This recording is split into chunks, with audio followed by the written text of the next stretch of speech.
Cambio a un internado para discapacitados. El instituto de Aya la invitó a marcharse porque se estaba convirtiendo en un problema para toda la clase. Es lo que temíamos que podría ocurrir. Con una decepción amarga, la madre de Aya me contó que sus compañeros la ayudaban a subir y a bajar las escaleras diciéndole: "No pasa nada, Aya. Seguiremos haciéndolo en el futuro". Me sentí feliz cuando me enteré de que sus compañeros cuidaban de ella. Su madre me dijo que iba a pedirle al instituto que la dejaran quedarse. Si los profesores tienen cualquier pregunta sobre la enfermedad de Aya, le dije, estaré encantada de ayudarles.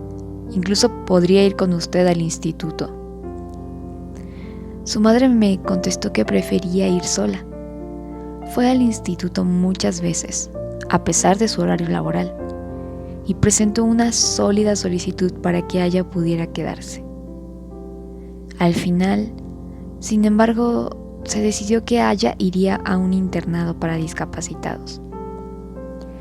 Los terrenos de ese tipo de internados están diseñados para que los estudiantes puedan moverse sin problema en silla de ruedas. También tienen un centro de rehabilitación donde pueden estudiar mientras reciben tratamiento. Pero yo creo que fue un gran shock para la madre de Aya, que apoyada por muchos estudiantes, había estado luchando contra el traslado. Cuando me dijo con voz triste que Aya tendría que trasladarse, sentí un nudo en la garganta. Supongo que los administradores del instituto no sabían cómo tratar a Aya. Su conclusión fue que si había un colegio para niños como ella, ¿por qué no podía ir allí?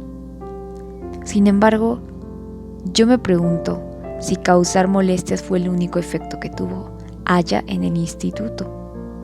Según tengo entendido, el deseo de cuidar de un compañero discapacitado surgió de forma espontánea entre los alumnos. Pudieron aprender mucho de la actitud de una amiga que luchaba desesperadamente por vivir. Me sentí muy decepcionada con los educadores. Ni siquiera se informaron acerca de la enfermedad. Hoy el tema del acoso escolar está a la orden del día. Pero yo creo que los compañeros de Aya no tienen ni una mancha en su comportamiento. Mucho menos después, cuando Aya volvió a ingresar en el hospital.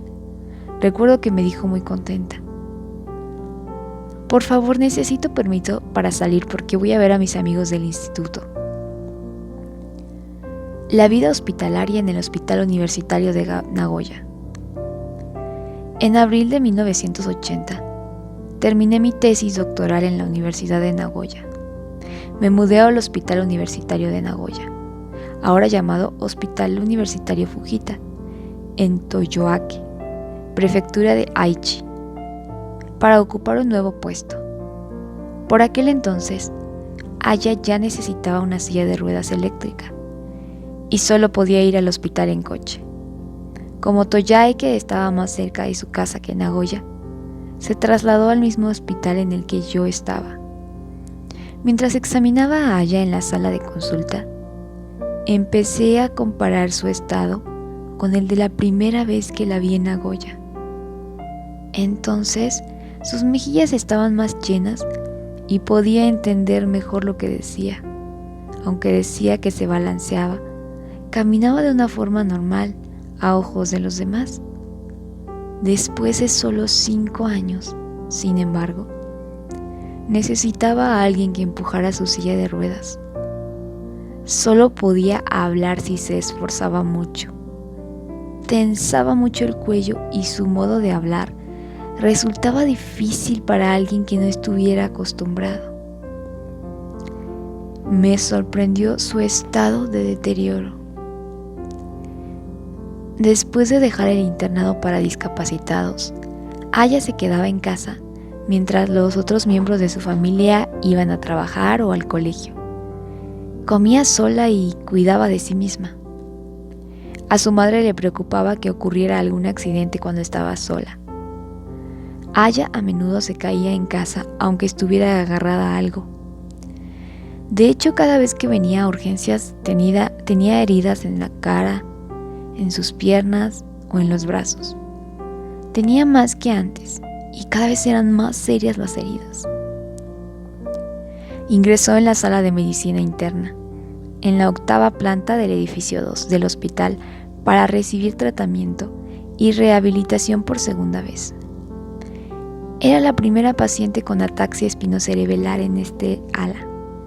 Yo estaba a cargo de otros 7 u 8 pacientes, todos ellos con problemas cardíacos o neurológicos. Muchas de las enfermeras eran jóvenes y algunas incluso más que Aya. Yo había tomado la costumbre de llamarla Aya-chan. Era curioso escuchar cómo las enfermeras jóvenes también la llamaban Aya-chan, pero mostraba el aprecio que todos sentían por ella. Aya manejaba su silla de ruedas, se lavaba la cara con sus manos discapacitadas, iba al baño y limpiaba la mesa para comer. Nunca faltó a una sesión de rehabilitación y leía libros sentada en una silla o en su cama durante el día.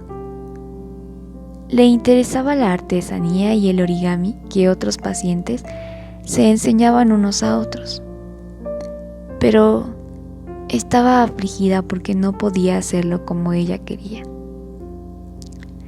La enfermera jefe se conmovía al observarla, pero los pacientes que más se conmovían con ella eran los más ancianos. Estaban paralizados de un lado porque habían tenido derrames cerebrales. No podían mover sus manos ni sus piernas como querían. A veces se molestaban y se saltaban las sesiones de rehabilitación. Algunos de ellos no solo habían perdido las ganas de curarse, sino de vivir. Sin embargo, cuando veían los esfuerzos que realizaba Aya, que podía haber sido su nieta, se sentían animados para volver a la rehabilitación. Empezaban doblando y estirando sus piernas y sus brazos en sus camas. Tanto las familias como las enfermeras estaban encantadas. Como médico suyo, yo no podía pedir más. Les había explicado una y otra vez los beneficios de la rehabilitación en mis rondas. Había intentado varias cosas para motivarles, pero me di cuenta de que lo que yo decía tenía menos efectos que la versión de Aya intentando mover su silla de ruedas con todas sus fuerzas. El examen y el tratamiento de los pacientes no es el único papel de un hospital universitario. También lleva a cabo investigaciones y educa a los estudiantes de medicina para que se conviertan en buenos médicos. Después de estudiar las enfermedades en general, los estudiantes se dividen en grupos de 6 o 7. Hacen rondas de visitas a los pacientes de distintos departamentos cada 1 o 2 semanas. Leen los libros de texto más relevantes y reciben orientación del médico al cargo de los pacientes. Este currículum se llama Porikuri, policlínico. 2 grupos a menudo se quedan en el hospital por la noche e incluso a veces duermen en sus hospitales. Porikuri. Los estudiantes de cirugía que tienen que observar las operaciones y los de obstetricia tienen que atender a los bebés. Yo lo siento por los pacientes que cooperan con este currículum, pero siempre se lo pido porque creo que es un buen modo de formar buenos médicos. Todos los pacientes aceptan gustosamente. Cuando las visitas se repiten, los pacientes se acostumbran. Incluso adquieren conocimientos al echar un vistazo a los libros de texto que llevan los estudiantes y al escuchar lo que el médico les explica. Cambiando los puestos, los pacientes a veces les enseñan cosas a los estudiantes al siguiente grupo. Algo que no es de risa. Aya estaba en el mismo grupo de edad que los estudiantes. Me preocupaba su estado de ánimo, pero quería que los estudiantes entendieran su enfermedad. Me decidí pedirle su colaboración. Ella estuvo de acuerdo, con una pequeña sonrisa, asintió. 3 estudiantes, 2 chicos y una chica, eran responsables de Aya. La examinaban con cuidado y estudiaron mucho su enfermedad. Aunque sus visitas terminaban en una semana, uno de los chicos pasaba a ver a Aya por las noches mientras estudiaba en otro departamento. Era un chico con buena salud y provenía de una familia para la que era natural que él estudiara medicina. Yo imaginaba que le sorprenderían las circunstancias de Aya. Entrar en el hospital aspirando a ir a la universidad y después tener que trasladarse a un internado para discapacitados a causa de su enfermedad. Y él sabía que la enfermedad era lenta pero progresiva. A mí me gustaba saber que encontraba tiempo para visitar a Aya, no solo por su interés en la enfermedad, sino por su amabilidad. Me aseguró que sería un buen médico. Un día, mientras caminaba por el pasillo después de haber terminado mis rondas, Aya apareció de repente de su ala en silla de ruedas, como si me hubiera estado esperando. Se paró al lado de un extintor y de repente me hizo una pregunta. Doctora Yamamoto, ¿podré casarme? Yo contesté automáticamente. No, Aya, no podrás.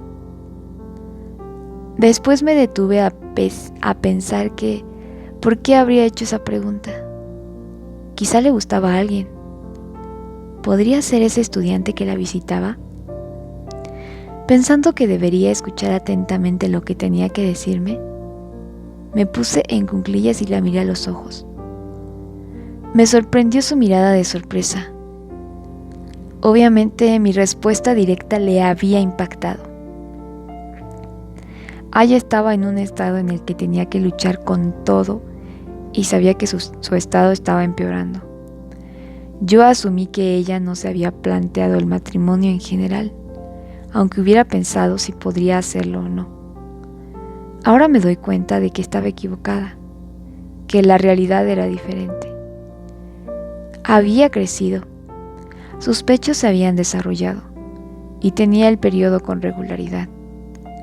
Siempre le había molestado porque pronunciaba su balanceo.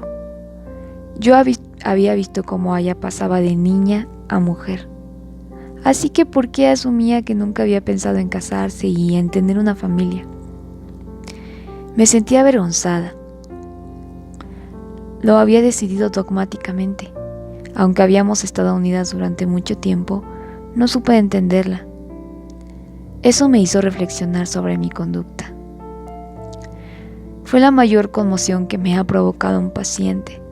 Nunca olvidaré los ojos grandes y temblorosos y la expresión de sorpresa de Aya en ese momento.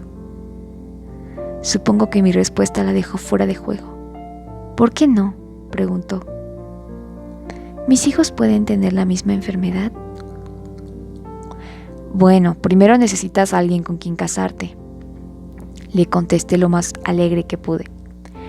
Primero, tienes que encontrar a alguien que entienda tu estado por completo y que quiera casarse contigo. ¿Tienes a alguien en mente? Fue una respuesta muy cruel, pero no quería darle una respuesta vaga que animaría sus ilusiones que pronto se irían por una borda.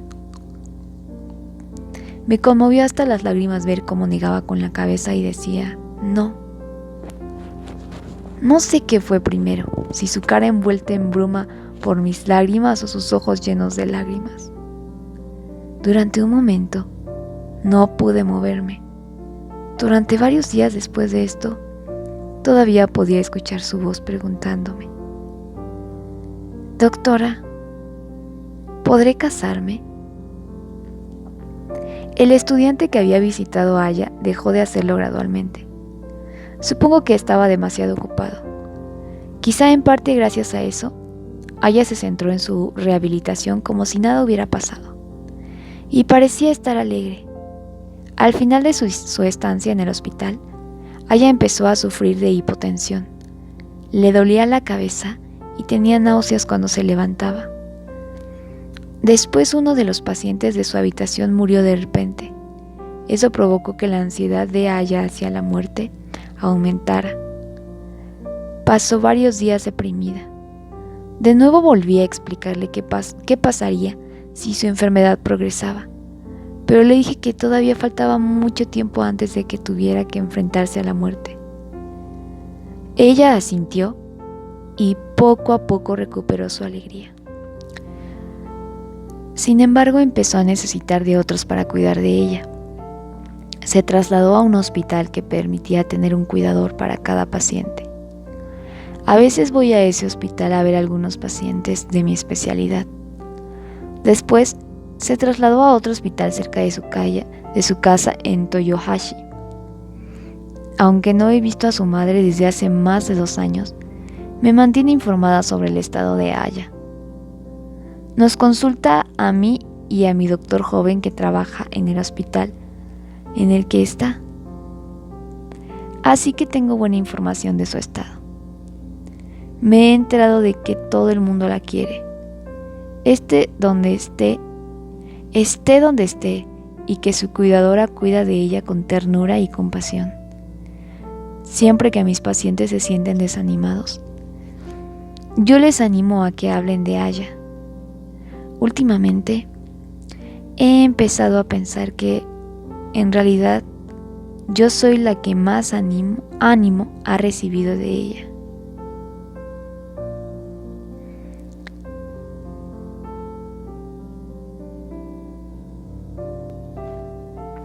Epílogo. Por Shioka Kitō, el padre de Aya. Cuando fuimos al hospital universitario de Nagoya, el doctor nos dijo el nombre de la enfermedad de Aya. Nos explicó cómo su capacidad física iría disminuyendo a medida que progresara la enfermedad y que no tenía cura. Como cualquier padre, yo rezaba para que mi hija fuera una excepción, para que el progreso de la enfermedad se detuviera y para que ocurriera algún tipo de milagro. Mi hija estaba convencida de que se curaría. Yo estaba muy confundido y me resultó muy difícil. Como padres, ¿cómo podríamos cuidar de ella? Me di cuenta de que tendríamos que afrontar el futuro con firmeza, siempre a su lado y como pilares en los que ella encontrara apoyo. Algunas personas con discapacidades físicas, como la pérdida de un brazo o de una pierna, pueden utilizar sus otros miembros sanos para compensar. Pero en el caso de la ataxia espinocerebelar, los pacientes pierden por completo su sistema locomotor. Todas las funciones importantes como sentarse o caminar se pierden gradualmente. Otras como escribir o usar los palillos para comer también. Todo el proceso requiere una larga batalla contra la minusvalía. Y la táctica ha de cambiar según el estado de los pacientes. Constantemente amenazada por el progreso de la enfermedad y bajo la presión de la ansiedad y el miedo, Aya se negó a aceptar lo inevitable o a rendirse. Continuó haciendo esfuerzos, pero al final terminó en una cama. Hoy apenas puede hablar y ni siquiera puede secarse por sí misma las lágrimas. Me pregunto qué es lo que piensa de sí misma en su mente clara, pero ya no hay modo de saberlo. Le ha sido negada hasta la habilidad de expresar sus sentimientos. En el 6º año de su enfermedad, cuando ya no podía cuidar de sí misma, escribió: ¿Para qué estoy viviendo? En su cuaderno, a mí me hizo la misma pregunta. Se había esforzado mucho para seguir adelante y había luchado lo impensable, pero al final resultó que su vida cada vez se alejaba más de la vida que quería tener. Parecía que se lo reprochaba a sí misma diciendo: mi vida no tiene sentido, no tengo nada por lo que vivir y soy una carga. Nunca hizo ni dijo nada para criticar a los demás, con cosas como ¿por qué solo me pasa a mí? O me gustaría que nunca me hubieras tenido. Eso hacía más difícil darle una respuesta. Los grandes momentos de su vida, el inicio de su enfermedad, el traslado del instituto al internado, su graduación, cuando ya no pudo caminar o su cuidadora, siempre estuvieron obstruidos de alguna forma. Eso hacía que Aya se deprimiera constantemente. Juntos hemos intentado seguir cavando en un túnel oscuro, intentando curar su cuerpo enfermo. Pero después descubrimos que tendríamos que superar otro obstáculo. Hemos llegado hasta aquí, deseando encontrar un camino mejor y al fin poder decir, esto es lo que estábamos esperando. Pero la realidad del estado terminal al que hemos llegado ahora ha resultado ser demasiado cruel. Yo he llorado con Aya cuando ella lloraba. Me he unido a ella en su tristeza mientras la ayudaba a levantarse siempre que se caía. Y cuando fue incapaz de moverse y tenía que gatear por el frío pasillo, yo la seguía gateando a su ritmo. No he podido seguir nunca la recomendación de no llorar delante de tus hijos. Como entendía el dolor y la agonía de Aya muy bien, pensaba que era un modo natural de ser madre. Pero desde el punto de vista de un adulto, yo no hice diferencias entre Aya y sus hermanos sanos. En cuanto a las palabras, está enferma y por eso no puede. Yo insistía en que hiciera lo que pudiera hacer, excepto lo que no podía por su minusvalía. La diferencia con los demás era que ella soportaba la carga por su enfermedad, y yo tenía que soportar esa carga. Madre de Aya Quito. Aya decía que por su enfermedad su vida se había descarrilado. Pero yo le compré varios libros que hablaban de las luchas contra las enfermedades. La obligué a que los leyera diciéndole que también era su vida. No quería que se convirtiera en una persona cerrada ni que pensara que era la única persona enferma en el mundo. Yo trataba de animarla constantemente, diciéndole una y otra vez: Aya, te has esforzado todo lo que has podido.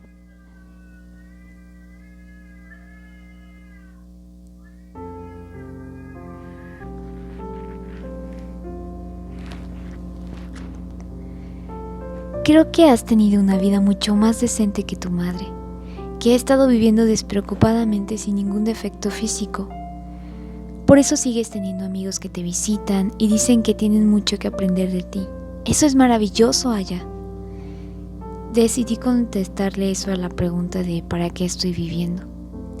Empecé a ordenar sus diarios que hablaban de su amarga lucha diaria, deseando poder publicarlos en un libro que daría a Aya algo por lo que vivir. Hablé con la doctora Yamamoto, profesora asistente del Hospital Universitario Fujita. Ella aceptó gustosamente participar. Aya suele decir: no he tenido una vida lo suficientemente buena como para contársela a los demás. Además, me avergüenza estar siempre llorando. Ha sido una vida llena de arrepentimiento, en la que constantemente me he reprochado a mí misma no haber hecho mucho más.